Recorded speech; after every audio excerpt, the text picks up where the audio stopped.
Imagine a country that declared war on three massive neighbors, believing it could win. Now imagine a war so brutal, so total, that it killed an estimated 90% of the entire male population of demographic wipeout, unlike any other in modern history. This is not a horror story. It is the forgotten 5-year conflict, known as the Paraguayan War, a fever dream of nationalist ambition that reduced a thriving nation to a ghost and forced children to face the bayonet. The question is not just how it happened, but who was truly responsible for the total destruction of a people. Section 1. The Isolated Giant, Paraguay's unique path to national power. To understand the absolute catastrophe of the Paraguayan War, we must first understand the nation that entered it. Forget the image of a poor, underdeveloped backwater. In the mid-19th century, Paraguay was an anomaly.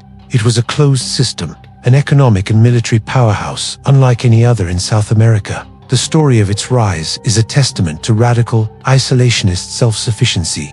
While its neighbors Argentina, Brazil, and Uruguay were deeply indebted to British banks and effectively functioning as economic colonies, Paraguay was different. Under the rule of two successive dictators, Dr. José Gaspar Rodríguez de Francia and later Carlos Antonio López, the nation embraced an extreme form of national protectionism. All foreign trade was heavily restricted. There were almost no foreign-owned businesses and, crucially, no foreign debt. Think about that for a moment. In an age of rampant European imperialism, Paraguay had kept the wolves of global finance entirely outside its borders. The state owned 98% of the land. It invested heavily in public education, achieving a literacy rate far higher than its neighbors. They built a robust state-run industrial base.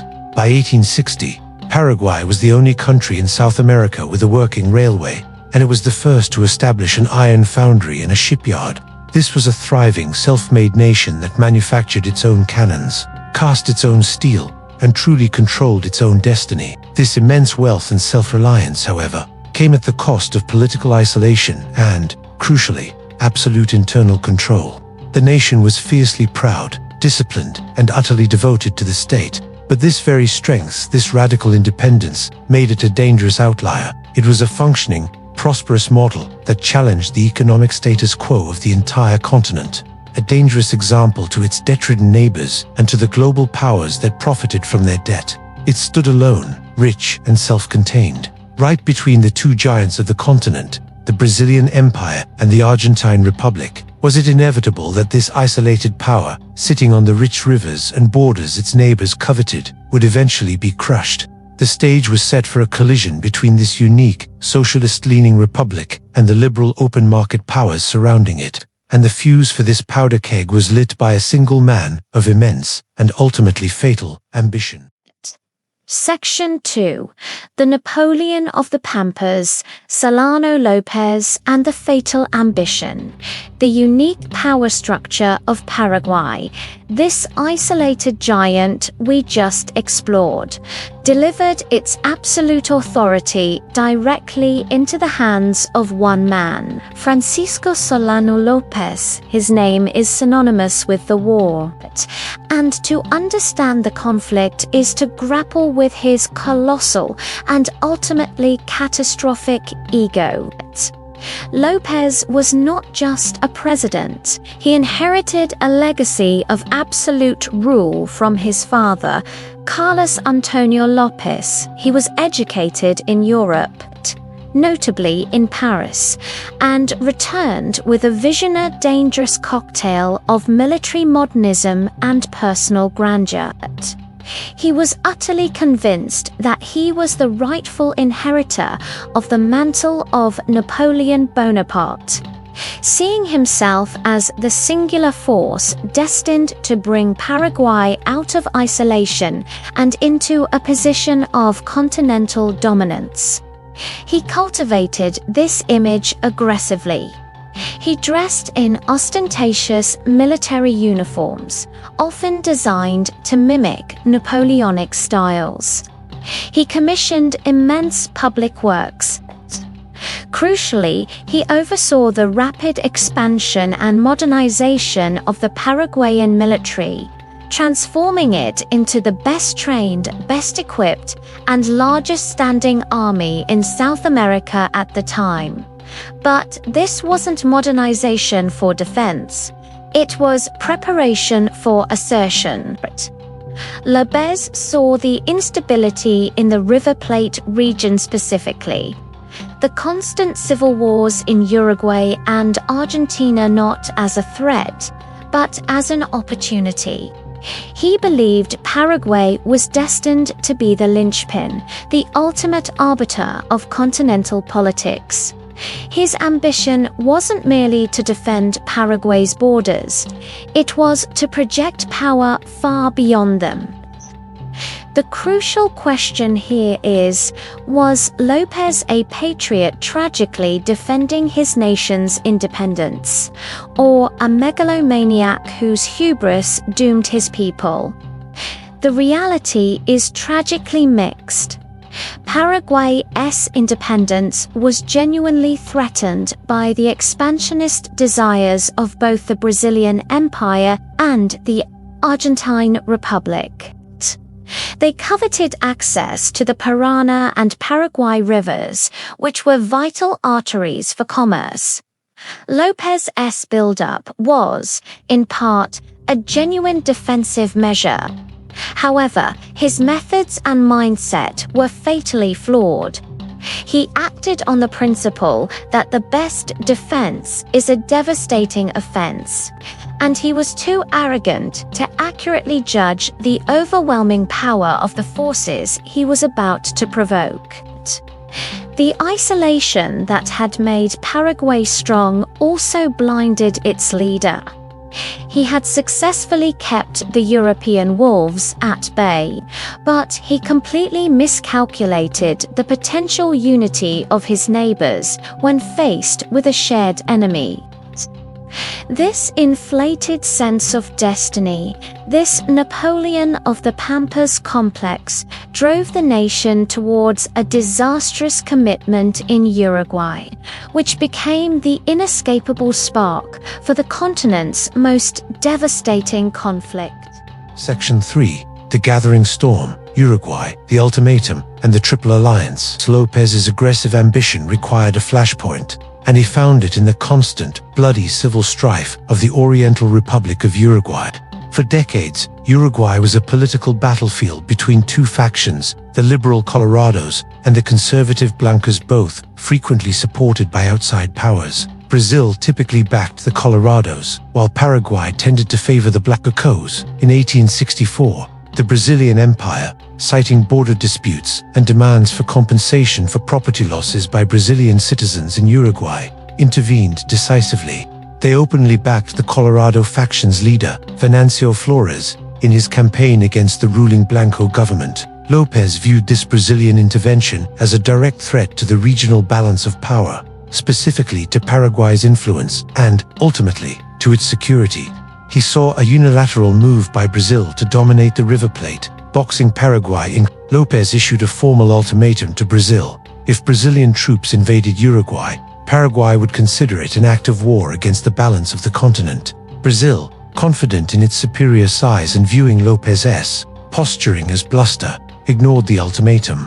When Brazilian troops invaded Uruguay in October 1864 to install the Colorado regime, López acted immediately. Instead of directly fighting Brazil on a shared border, López made a fatal strategic error. He seized a Brazilian merchant ship, the Marques de Olinda, and then launched an invasion of the Brazilian province of Mato Grosso. This was a sideshow. The true strategic goal to send troops to aid the Blanco government in Uruguay traversing Argentine territory. When López requested permission from Argentine President Bartolomé Mitre to move his army across the Argentine province of Corrientes, Mitre refused, declaring neutrality. López, viewing this refusal as tantamount to an alliance with Brazil, launched a disastrous invasion of Argentina in March 1865. This was the moment of no return. The invasion of Argentina instantly turned two massive neighbors into dedicated enemies.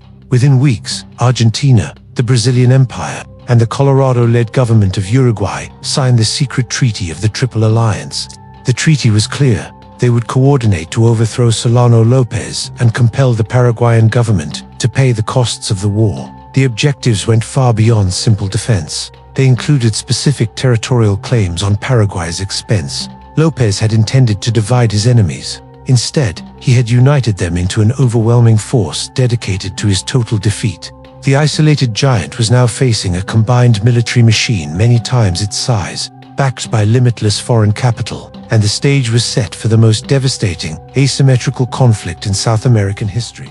Section 4. The River of Blood, Initial Battles, and the Crushing Weight of Attrition. The formation of the Triple Alliance instantly changed the nature of the conflict. López's initial, bold strokes, the seizure of the ship and the invasion of Mato Grosso and Corrientes, had succeeded only in bringing the full, overwhelming weight of the Brazilian and Argentine military machines down upon him. Initially, Paraguay was prepared. Its soldiers were intensely loyal, disciplined, and better equipped than anyone expected. The first battles were fierce, and in the early phases of 1865, the Paraguayan army, fighting with fierce resolve, often held its own, and even achieved significant victories, such as in the invasion of Mato Grosso. However, the war quickly pivoted from a mobile invasion to a brutal, grinding war of attrition centered on control of the Parana and Paraguay rivers. Why were these rivers so important? They were the country's lifeline, its natural fortifications, and the only viable route for the Allied forces to reach the heart of Paraguay. The Allied strategy, largely dictated by the superior naval power of the Brazilian Empire, became simple: choke Paraguay and advance slowly, using the rivers as highways and the powerful ironclad warships as mobile artillery. The turning point came in June 1865 with the pivotal Battle of Rio. This massive naval engagement saw the Brazilian fleet decisively defeat the smaller Paraguayan flotilla. With the loss of its navy, Paraguay lost control of the rivers. This single battle sealed Paraguay's fate, transforming the war into a slow, inexorable siege. Now, López was forced onto the defensive, relying on a system of massive, heavily fortified river forts, most notably the complex at Jamita. For nearly 2 years, from 1866 to 1868, the war devolved into a brutal slog. The Allied forces, though far superior in numbers, suffered from internal squabbling, poor logistics, and devastating outbreaks of disease like cholera, which killed far more soldiers than bullets did. But while the Allies could afford to lose tens of thousands of men, replacing them with new recruits and mercenaries, Paraguay could not. The nation had been an isolated giant, but its population was small, perhaps only 400,000 to 450,000 people at the start. Every casualty was an irreplaceable void. As the war dragged on, the crushing weight of superior Allied manpower and resources began to tell. The disciplined army that started the war began to dissolve under constant siege, high desertion rates, and the relentless pressure of a military machine that simply had more to give. This transition from conventional defense to desperate, fanatical resistance would soon lead to the most shocking and tragic phase of the conflict. Section 5. The Last Battalion, Children, and the Fanaticism of Total War. By late 1868, the situation in Paraguay had become utterly apocalyptic. The capital, Asuncion, had fallen, and the main defensive lines at Jamita had finally been breached. López, refusing to surrender or even negotiate, retreated inland, dragging the remnants of his government, his family, and his devastated army with him. The war had now fully transitioned into a campaign of extermination. The Allied forces, particularly the Brazilians, were systematically hunting down López, pursuing him deep into the interior and enforcing a scorched earth policy. But the most horrifying consequence of this total war was the profound demographic shift within the Paraguayan ranks. With the entire adult male population virtually wiped out by battle, disease, and starvation, López resorted to the most desperate and barbaric measure imaginable: conscripting boys, some as young as 9 or 10 years old, to serve in the military. Think about the psychological reality of this. These were not seasoned troops, but children, forced to wear makeshift uniforms, often carrying weapons too heavy for their small frames, fighting a professional, overwhelming enemy force. Their devotion, however, was absolute, driven by intense nationalistic fervor, fear of their dictator, and the very real threat of annihilation. This fanaticism reached its gruesome peak in the Battle of Acosta U in August 1869. López's remaining forces, consisting largely of these young boys and elderly men, were encircled and attacked by the larger, better-armed Brazilian cavalry. The Paraguayan children were ordered to fight to the death to protect López's baggage train, which included his mistress and personal goods. The resulting slaughter was horrific, a tragedy of unparalleled scale. Brazilian accounts themselves described facing child soldiers who fought with a tenacity that belied their age. When the battle was over, the field was littered with the bodies of boys, often burned alive when their mothers rushed onto the battlefield to tend to them. What does it mean for a state to demand such a sacrifice? It reveals the true dark heart of Solano López's regime, a nationalist fervor so extreme that it valued the idea of the nation and the preservation of its leader's power over the lives of its future generations. It was a war waged not just against an army, but against the very existence of a people. This systematic destruction of the future, the use of the last battalion, ensured that even when the fighting stopped, the nation would face an existential crisis. The resistance was fanatical, but the end was now inevitable. Section Lo, Cerro Cora, the dictator's end, and the collapse of resistance. The devastation wrought by the Battle of Acosta did not mark the end of the war, only the end of any meaningful military resistance. Solano López, now a fugitive, continued to flee deeper into the northern jungles, convinced that survival equaled victory. His final retinue was pitiful: a small guard, loyal officers, his mistress Madame Lynch, and a handful of family members. He maintained his delusion of imperial power, holding court and issuing orders, even as his forces dwindled to mere dozens. The relentless Brazilian pursuit, commanded by General Camarat, finally tracked López down to the hills and swamps of Cerro Cora in March 1870. This was the final, inevitable showdown. On March 1, 1870, the Brazilian forces cornered the remaining Paraguayan loyalists. López, injured and exhausted, was eventually trapped by a small cavalry detachment near the Aquida Beniguay stream. There are conflicting accounts of his final moments, but the result is indisputable. When ordered to surrender, López, in a final act of defiance that captured his entire megalomaniacal persona, is famously alleged to have shouted, "Muero con mi patria," I die with my fatherland. He was then shot and killed, bringing the 5-year war to an immediate and abrupt end. The death of López was the official termination of hostilities, but it inaugurated a far more complicated crisis. The Triple Alliance had achieved its military goal, but the cost was astronomical, particularly for the victor, Brazil, which had financed most of the war. For Paraguay, the cost was total annihilation. The resistance had ended, but what was left to govern? The invaders found a nation virtually empty of men, ravaged by starvation and disease, its infrastructure destroyed, and its government structure dissolved. The Allied powers, having achieved their military victory, now faced the daunting, messy challenge of reconstruction, territorial division, and establishing a new government in a land where there were scarcely any citizens left. The war had killed the dictator, but the true tragedy was only just beginning, as the surviving people had to crawl out of the demographic abyss López had created. Section 7. The Demographic Abyss, Rebuilding a Nation of Ghosts and Women. With the fighting over the true scale of the Paraguayan tragedy became terrifyingly clear. The nation that had proudly built its own railway and iron foundries now lay in ruins, not just economically, but demographically.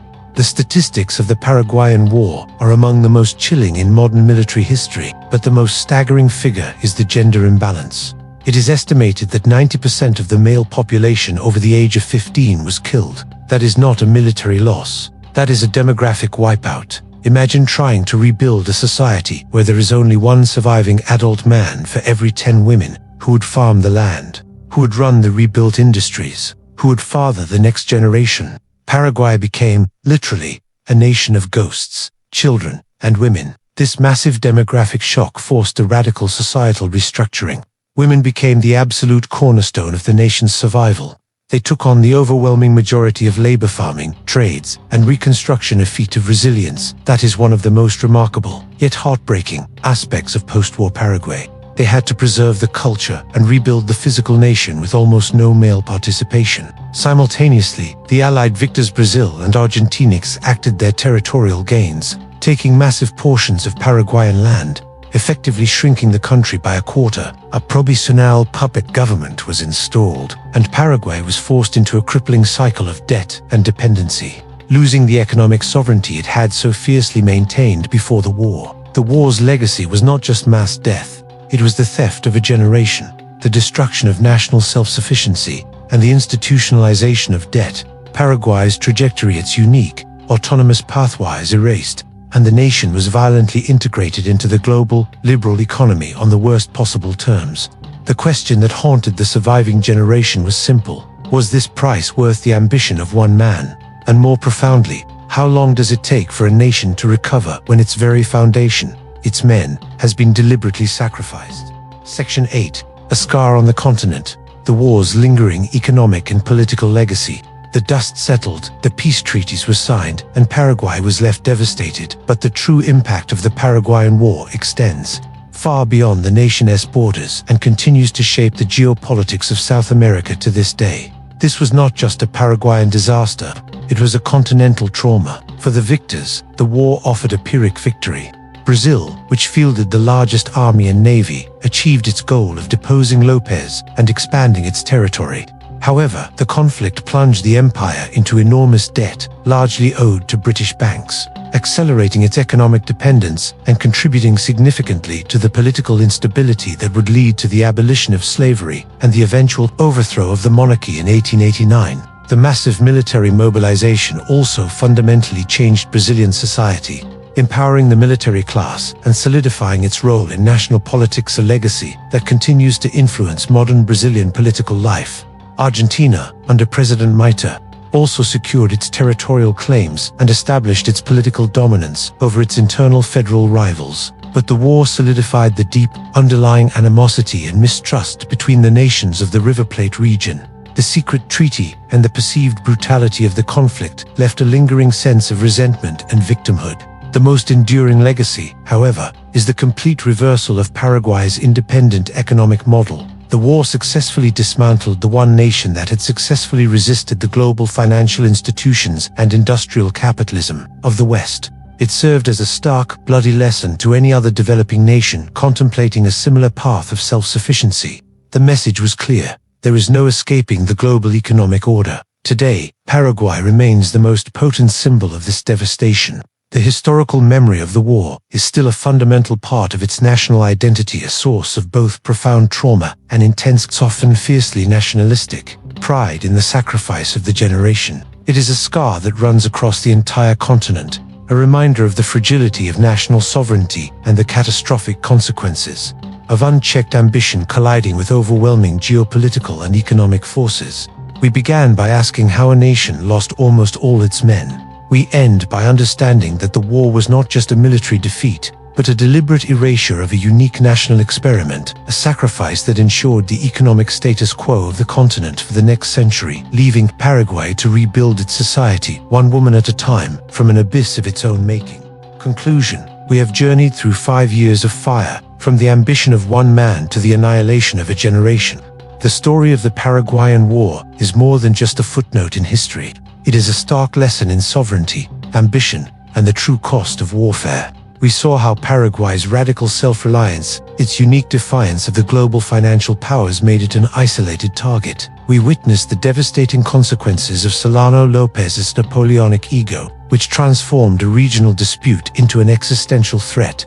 We tracked the relentless grind of the Triple Alliance, the loss of the rivers, the collapse of Humita, and the horrifying final stand of the child soldiers at Acosta U. Ultimately, the war did not just kill men, it killed a model of national development. It erased a vibrant, industrialized republic and replaced it with a hollowed-out, indebted territory. And while the wounds on the map have largely healed, the demographic scar on Paraguay's soul remains a testament to the resilience of the women who rebuilt their nation from a demographic abyss. But why does this matter to us today? Because the forces at play, economic leverage, regional dominance, and the sacrifice of entire populations for political aims, are not relics of the 19th century. They are the perennial drivers of conflict. So, here's the question I want to leave you with. How many nations today are unknowingly treading a path similar to Paraguay's, believing their unique self-interest can defy the overwhelming gravitational pull of the global system?